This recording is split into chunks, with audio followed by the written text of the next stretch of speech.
Mr. Sereph looked up as the door opened, and he smiled at Mr. Jones as he came back from his delivery. "I trust everything went according to plan." Mr. Jones was all smiles, rubbing his hands together to get the chill out of them as he removed his coat and left it on the coat rack. "Of course.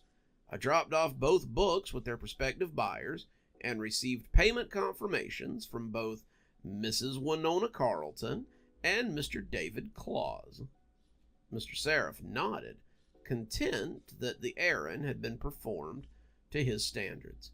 Something tickled at the back of his mind, however, and he felt he would be remiss if he didn't ask the obvious question. "And you're sure you delivered them to the right people?" Mr. Jones put his hands on his hips and stared at his employer. They'd been working together for quite some time, and the two of them had developed quite a rapport with one another. Mr. Sereph would have easily said that Mr. Jones was the best assistant he had ever had, but the man was human, and thus fallible. Mistakes could be made, and in this business, that could be quite a lot of money. "Of course I did. You know me better than that. I delivered the black book with the gold print to Mrs. Carleton, and the black book with the yellow print to Mr. Claus." He said it so candidly, as if David Claus wasn't one of the most prolific writers of the 21st century. David Claus was working on his Amnesty series, something he'd been doing for the better part of 4 years, and the 6th book was highly anticipated amongst his fans. Not that the talent he had given to Mrs. Carleton was any less impressive. Winona Carleton was the songbird of her generation, and she had a voice that could make angels weep. Mr. Sereph was about to nod and tell the boy that that was just so, but then he stopped and set his pen down as he gave him a very hard look. "You gave the black book with the yellow print to Mr. Claus?" "I did," said Mr. Jones, as he leaned back and put his feet up on the desk. Mr. Sereph thought about this for a moment, contemplating why he had sent the boy out with 2 books in the first place. He should have sent them one at a time, but they were both in Atlanta, and it would make sense to kill 2 birds with 1 stone. He racked his brain as he tried to remember the order. The book with the gold print was going to Mrs. Carleton, wasn't it? One of them contained the talent of a 16-year-old girl from Kentucky who could sing like no one's business, and the other contained the writing talent of an old man who had been writing since the turn of the century. Both were very talented, but their talents were as different as night and day. "Mr. Jones, you gave the talent from the book with the gold print to Mrs. Carleton. Is that correct?" Lucifer had been playing on his phone, a nasty habit in Mr. Sereph's opinion, and he looked up a little startled when the old man asked him to elaborate. "Yeah, just like you told me to. Black book, gold print to Mrs. Carleton, and black book, yellow print to be given to Mr. Claus." Mr. Sereph was possessed of a very pale complexion, but as he realized what his assistant had done, it slipped into something decidedly less than healthy. He reached for the phone and dialed the number for David Claus as quickly as he could, praying that he might not be too late. The phone buzzed once, twice, 3 times, and when it was picked up on the 4th ring, Mr. Sereph breathed a sigh of relief. It lasted right up until Mr. David Claus, the man who was supposed to finish his Amnesty series and make so many people, including Mr. Sereph, very happy, began to speak to him in an abnormally sing-songy voice. Hello, Mr. S. I was wondering if you would call and check on the delivery. You can rest assured the talent came in, and it is stupendous. Glad to hear it, Mr. Sereph said, his face showing a direct lack of gladness. I was just calling to see if it put you in the right mood to finish your book series. My book series? No, not really. It's the funniest thing, but all I feel like doing is singing. I was thinking I might actually record a little bit of it, maybe try my hand at some songwriting. I know I should be working on the finale, but all I really want to do is sing my heart out. Mr. Sereph looked over at his assistant with a glare that could turn butter. I see. Well, I trust you are happy with the talent you bought and will be sure to get back with us if you need more. You got it, Daddy-O. You're always the one I go to when I need a pick-me-up. Mr. Sereph put down the phone and looked over at Mr. Jones, who was sweating bullets at the desk beside him. Would you like to explain to me why David Claus is suddenly so full of musical talent, Mr. Jones? Lucifer M. Jones looked as if he would like very much to turn into a puddle and sink into the ground. But you said... I'm very aware of what I said, Mr. Jones. I told you which book went where, and you decided not to listen. Luckily, Mr. Claus is very happy with his newfound musical talent. Let us hope that Miss Carlton is equally as enamored with her newfound writing ability. If she isn't, then I will be taking $3.5 million out of your paycheck. Mr. Sereph picked up the phone as he attempted to call Mrs. Carlton. Lucifer Jones tried to make himself small, as he hoped he hadn't messed everything up too badly. In a business like this, reputation and quality was everything. Mr. Camber picked up his phone on the second ring. The number was familiar, and he'd been expecting a call from her. Winona, how are you? You ready to get started on that next? He quieted down as she began to speak, his eyebrows going up as he listened to something he didn't necessarily like. She had really gone off her rocker this time. When she had called him a few years ago and said that she wanted her own rock opera like Queen had had, he had nodded and told her to go for it. When she said she wanted to do something a little jazzy and bluesy in honor of her mother, he had told her to go for it. When she had informed him that she was going to shave her head and do something with a tribal beat, then he had told her to go for it, but had secretly believed that her reputation might not survive something like that. Now, however, she was not talking about some new and interesting way of establishing herself in the music world. Now, she was talking about writing a book, of all things. Winona, baby, what are you going on about? You don't write books, girl. You write songs, and damn good ones at that. I thought you were finally going to put an end to this petty album that you keep talking about.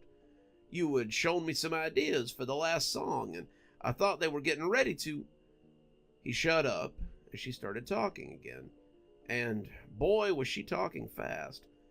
She was spilling out all these new ideas, but all of it sounded a little dangerous to him. She had never had ideas like this. This was so far outside her wheelhouse, it might as well be on a different ship. This was a great way to get sidetracked, and Winona Carlton, one of the last great blues singers of her time, could not afford to get sidetracked. Okay, I tell you what, why don't you go ahead and send me those test pages for this memoirs you're writing, and I'll see what the guys in publishing think about it. I'll have to go find someone to edit it, because, as you know, this is a talent agency and not a publishing house. Okay. Can't wait to see it. You get back with me, girl. All right, cheers. Mr. Cambers hung up and shook his head. A book. A goddamn book from the Queen of Soul. wonders never ceased. We're back on today with quite the surprise. Singer-songwriter Winona Carleton is preparing to add writer to her list of achievements. She's here to promote her new book, Treble's Clef, which promises to be the autobiography of the year. Miss Carleton, welcome. On the TV, Savannah Guthrie was interviewing the tall black woman with the straight hair that Lucifer had given the book to, which had started this whole fiasco. She had taken the book, and instead of writing another hit song for her new album, she had written a memoirs of her life. Lucifer was certain that her editor didn't know what to make of it, but it had all worked out for her, he supposed. Her book was now on the New York Times bestseller, and she was pleased with the outcome. Not right away, of course. When Mr. Sereph had finally gotten in touch with her, she had already read the book and was working on one of her own. Over the clicks of her keyboard, she had some very colorful language from Mr. Sereph and his slipshod methods of getting people the talent they wanted. She had told him that she would expect a full refund, that she would never order from him again, and that she would tell her friends who ordered from him to never order from him again. But a week later, her tune had changed, so to speak. She was excited about the direction the book was going. She was very happy telling her story to her fans, and those who were unaware of her as well. Her editor had read the first page of the book and said that she must finish it for everyone's benefit. She was still a little angry, but she had told him that a refund wouldn't be necessary. She had told him that she would be talking to her friends about maybe ordering a little more from her, and that she would definitely be ordering from him again. She actually wanted to thank his assistant for the mix-up, because it had led to something unexpected, and she was very happy about it. Well, Savannah, the book is a story of my life. It talks about a young girl from Louisiana who discovers her voice and pulls herself up from nothing in order to help others do the same. It talks about my charity work and the work I've done with other young songwriters who might wish to rise above their means. It talks about my mother, who some of you know was a blues singer as well, before I was born, though. It talks about her struggles and the struggles of her mother, who was also a singer, though she probably would not have considered herself one. Talks about the paths that have brought me here today and how I'm lucky to be able to ply my craft out in the open, as so many others were unable to do. The audience applauded, but Mr. Sereph muted the TV and turned his scowl on his assistant once again. Do you even grasp how lucky you are? Only every day of my life, Mr. Jones said with a smile. If it wasn't for you, I'd probably still be selling my wares in that filthy alley where you found me. You make jokes, but this could have very easily ruined us.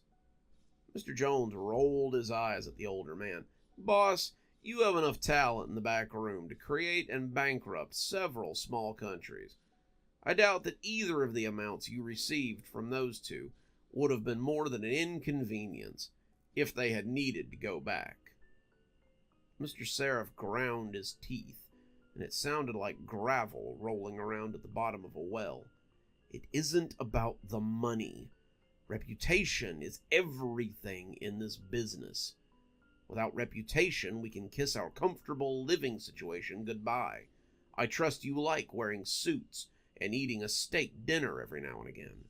Mr. Jones nodded. He did rather like those things. Well, then we must keep our reputation sterling. We got lucky this time, but luck is something that can run out. It is often something I do not have stored in the back. Mr. Jones flapped a hand at him. You worry too much. It all worked out in the end. Mr. Sereph shook his head. Oh no, my friend. I fear this is far from over. Mrs. Charlotte looked at the phone as it buzzed on her desk and smiled. It was David, finally. She hadn't heard from him in a week, and she was getting anxious. His new pages hadn't come in either, and she hoped that he had good news about his latest work, the final novel in his Amnesty series. "Mr. Claus, to what do I owe the pleasure?" She listened as he started talking, and the longer it went on, the more anxious she became. He was talking crazy, not like his usual self at all, and the things he was saying made her think he might be having a mental breakdown. You need someone to help with an album, like a music album. David, this isn't that sort of agency. We don't, I see. I don't suppose you have any new pages for your Amnesty series, do you? Haven't had time. I see. It's just that we forwarded you a check for it, and... Yes. Well, I suppose I can send you the name of someone who can help with the album, but maybe try to put some pages together, too, while you're at it. We really wanted to debut it in 3 months. Okay. Thank you. Ciao. Miss Charlotte hung up and grabbed her Rolodex. David Claus was not well at all, and she'd just have to hope that he snapped out of this before he made a serious mistake. Libris Talent? How may I... Oh, Mr. Claus, what a pleasant surprise. How can I help you this fine day? Mr. Sereph listened to the man on the other end of the phone, his face becoming darker as the conversation went on. You need more talent. Well, that is something we can help you with. I have a very promising bit of writing talent and the musical talent. Mr. Sereph listened a bit more, his eyes scooting down to his assistant as one of his long-term customers detailed his new career path. You're working on a music album. I'm confused, Mr. Claus. We've always done business in writing talent with you. Yes, I see. Well, I suppose I can get you some musical talent. I have quite a bit of it in the back, as it were. Yes, I'll bring it over personally this time. Okay. Have a lovely day. He hung up the phone and looked over at Lucifer, who was pretending to fill out paperwork. I think you may have upset the natural order this time. Lucifer only shrugged. Sales are sales. They're paying for the talent, so I don't see what the problem is. Mr. Sereph shook his head. That's the problem, my dear Mr. Jones.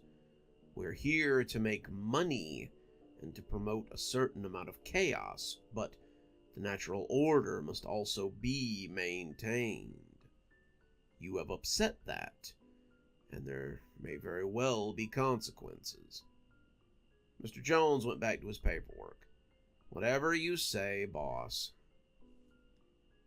In entertainment news, David Claus, the writer of such works as the Amnesty series, has just announced his intentions to write a soft rock album. The music within is very good, but the general consensus is that it isn't what the fans are here for. Most of them came to the launch for the album to ask when the next book in his Amnesty series will be. Mr. Claus seemed very upset about being questioned and left midway through his own party, citing stress and a distinct lack of appreciation. I, for one, am looking forward to the finale of the Amnesty series, and I hope this will not hold up the continued story of Jeffrey Ammons and his detective agency. The graphics showed a very upset David Claus as he walked quickly away from his own party and mouthed the words "no comment" at reporters. He did not look like the same man that Lucifer had so gladly dropped a book off to less than a month ago. He looked like he'd not been sleeping well, and that he was frustrated that his work was not being appreciated. In other news, we have a similar story from Winona Carleton, last of the great blues singers, and her strange and sudden writing career. Her autobiography sold very well amongst fans, but there seems to be a real question whether she will ever go back to writing music. When asked, she told reporters from Entertainment Tonight that she simply did not feel moved to write music the way she used to. She's talked about writing a slice of life series about a jazz singer, and the fans have begun to question whether she will ever return to the stage in the capacity that they love. Very strange, wouldn't you say, Kent? It is quite strange, Dan. It's not uncommon for artists to have a midlife crisis or to simply find a new hobby, but the sudden shift in creative outlet is most unusual for two highly established giants of their genre. I gotta get more, David was saying from the top of his desk. Mr. Sereph came down personally to speak with him after a rather alarming phone call from the man in the wee hours of the morning. The state he found him in was doing nothing to put his mind at ease. The man looked ragged, his hair long, his clothes looked dirty, and he was not the well-put-together man who often smiled from the back of his novels. He was circling the drain, and it was something that Mr. Sereph had seen before. More? Yeah, I need more talent. I just need to put out another album. Then they'll see how brilliant it all is. They'll see that I'm not having a midlife crisis. I'm making something great, and then they'll have to respect me. Mr. Sereph took a seat in the chair David had set out for guests and gave the man a pitying look. Mr. Claus, let me be frank. You need to go back to writing books. Your fans are not here for music, no matter how well written it is. You have a great amount of talent, most of it purchased from me, but your skills do not lie in song. You need to face facts that no one is interested in your music, and just go back to the series that's been paying your bills for the last 2 decades. David stared dejectedly at his hands and did not seem to like what he found there. I can't go back. I found something real when you gave me the music. It may not have been real to others, but it was real to me. If I went back to writing now, it would be hollow and meaningless. I would remember that I'd done something that I truly loved, and it had been rejected. I don't think I want to go on. Mr. Sereph tried a few more gambits in order to get Mr. Claus back on the right track, but in the end, all he could do was leave and tell him to call if he changed his mind. In the end, David Claus did not change his mind. In the end, he changed something far more irrevocable. Sad news from the literary world. David Claus, the writer of the Amnesty series, has taken his own life. It's unknown why he chose to end things in such a way, but his agent said that he'd been going through something difficult lately and wishes his family and friends his deepest condolences. Services will be held on. Mr. Sereph muted the TV and turned back to look at his assistant. Mr. Jones was looking at the screen with something that might have been real unease. Mr. Sereph could tell that he was already questioning whether it had been him who actually killed that man. Sometimes, when you were in this line of work, questions like that arose, but the answers were rarely ever anything you actually wanted to hear. Mrs. Carlton has already called to get more musical talent, and I had to give her next batch on the house. Unlike Mr. Claus, she realized the error of her ways and has decided to put things to right. Something Mr. Claus will never be allowed to do, it would seem. Lucifer looked uncomfortable, clearly figuring this would be the end of his time at Libris Talent. You couldn't just go around making mistakes that led to a valuable client's death without facing some sort of repercussions. In our line of work, Mr. Jones, it is best to keep things in order. When the natural order is disturbed, things like this sometimes happen. When you introduce new and undiscovered elements into someone's life, sometimes it changes them irrevocably. You would do well to remember that the next time I send you out on a job." Lucifer looked up, hopefully. "Does that mean you're not sending me away?" Mr. Sereph smiled and shook his head. "You're far too valuable an asset to send away for what was an honest mistake. I tell you this so that you will know to be more careful in the future. Let Mr. Claus act as a lesson to you. Next time you make a delivery, make sure it's the right talent for the right person." The two of them sat in silence as Lucifer thought about the natural order of things in such an unnatural business as this. Good evening, everyone. It's me, Dr. Plague. Thank you so much for joining us for tonight's show.